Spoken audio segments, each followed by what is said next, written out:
Hi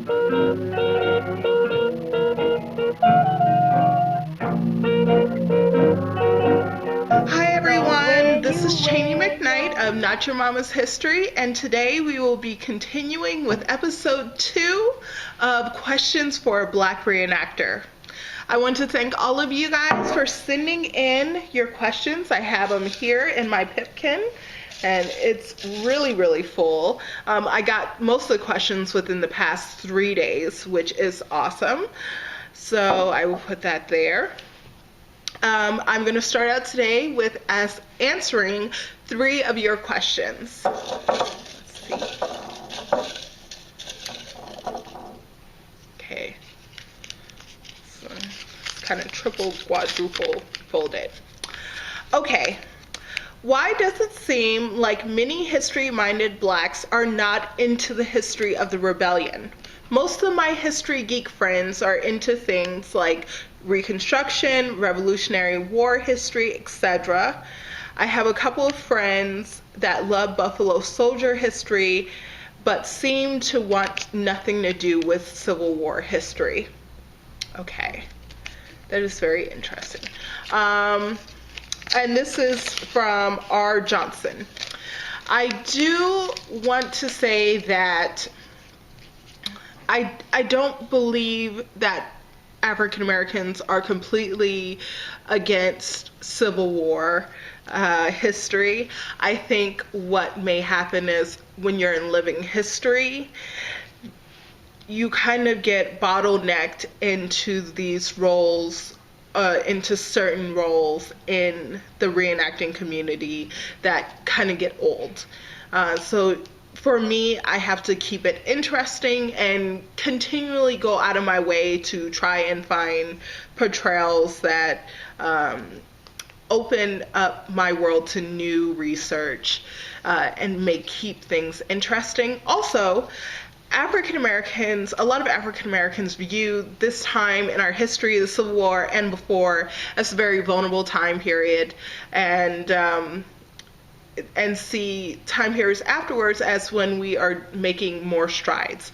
I disagree with that because as you look into the Underground Railroad, or the myth of the Underground Railroad, you see a lot of African Americans freeing themselves, running away on their own, and making their way to freedom on their own with some assistance. Also, I think that African Americans find also earlier time periods like the Revolutionary War having more options. They feel that they have more options with those time periods. Again, I disagree. You just have to be creative and broaden your research. And I mean, once you find more portrayals, that's when living history gets more interesting. So the more research you do, the more portrayals you have. So that's just my thoughts on the matter. Again, this is my opinion, not the others' opinions. Thank you, R. Johnson. Oh, wow. I don't like this one. Okay. Do farbs annoy you like they do me? No, they do not annoy me. I think that within the hobby, there are certain levels. Not everyone has the time to put in as much research, time, and money as I do or someone else does. Also, some people they find it relaxing just to go to Party City, pick up a dress, and go sit around a fire. I have nothing against people who do that. I personally just prefer a more realism in my hobby, and no, they don't annoy me. All right.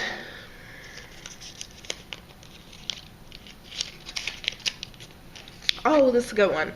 What is your guiding philosophy on how to interpret as a slave? What's your manifesto? And this is Betsy, I think from Minnesota. That's an awesome question. Thank you, Betsy. So for me, I like to portray the average African American woman during the time period. I don't like to, because we're already a very small minority within reenacting. At any one reenactment, you may have between 0 and 5 African Americans. 5 is probably the most in one place at a reenactment. Then you may have others sprinkled throughout the living history event or reenactment, but 5 all in one place. So I like to portray the average African American because I don't want to give people the wrong idea. The portrayal I get requested the most is people want me to portray an African American who owned slaves. I do know that there were African Americans who owned slaves, but in the percentage in the community, it was like 0.1%. And I'm not going to portray a slave-owning African American unless you can find 100 other African Americans who are willing to portray slaves and free people. Just to the ratio, to make the ratio proper, to keep the ratio in balance, sorry. So that's just, that's kind of my guiding, what guides me to portray the average, tell the story of the average African American during that time period, so that as many people can learn their stories. And then once we get the average people out of the way, then I can start portraying the 2% or the 4% or the 0.5%. That's just my beliefs on the matter at the moment. They may change, I don't know. Thank you, Betsy. All right.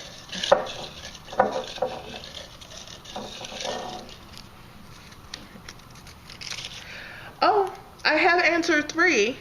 I want to answer another one. I'll answer a bonus one. Okay, this one is, how do you choose which events to attend? And this is from Anonymous. That is an awesome question. There are a lot of factors that go into going to events. Number 1 being, who do I know who's going? Who do I know who's putting it on? A lot of people think that it's very easy, just go to an event. But you have to understand that as a woman, I am going into the middle of nowhere, usually into the middle of the woods, with people I don't know. So I never put myself into situations that I can't get myself out of. I always make sure that I have a chaperone. A lot of people know, in the community know, I do say I need a chaperone. So Kimberly, Terry, also everyone who's every woman who's older than me has kind of been one of my chaperones at one point. No, it is not the 19th century. I just like to not put myself into bad situations.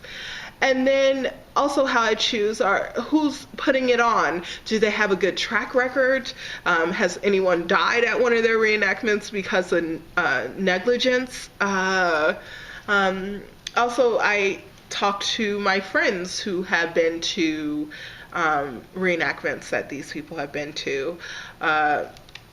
That doesn't mean that I won't go to your event if I don't know the person who's putting it on. It just means I'm going to do a lot of research on who you are, who your organization is, and I like to do my research on where I'm going before I get there. So I guess that answers your question. Also, is it interesting? I have to pay to go there. I have to pay transportation, and sometimes I even have to put together a whole new portrayal. So is it something that's going to be beneficial to me? Um, I know that I know that sounds very selfish, but I have gone to a lot of events because I felt like it would be nice to have an African American at that site. And it did nothing for me, and at the end of the day, I didn't have a good time. So I do this for a living as well. I go to schools and I talk to children, and I go to living history events and do lectures. So for my hobby, for the hobby side, I like to do things that excite me and give me more reasons to do different research and make it interesting.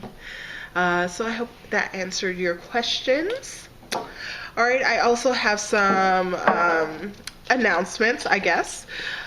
I am going to be doing a video within the next few days about Fort Frederick's Market Fair. I had an awesome time. I got some great things, so I want to show off what I found, the deals that were had. Also, please follow me on Twitter. My Twitter name is at Mama's History. And I'm asking you guys this because I sometimes post projects that I'm doing. I also ask for advice. So if I'm in the fabric store and I'm looking at fabric and I'm like, let me example my dress. Will this green go with this green? Or something like that. So yes, please follow me on Twitter. It'd be much appreciated. And I also want to know what projects you guys are getting up to. So, again, at Mama's History. Also, if you guys want to ask any more questions, you can answer the questions down below in the comment section. Also, I am now accepting questions on my Facebook group. So go to Not Your Mama's History Facebook group, and you can post your questions underneath the video. You can also tweet your questions, if you at Mama's History and hashtag questions for a Black Reenactor. I would really love if you guys can come up with, these questions were so awesome. It's completely full. I got 12 questions in the past 3 days, which is amazing. So again, thank you. Please like us, thumbs up, and subscribe above. Bye, guys. No way.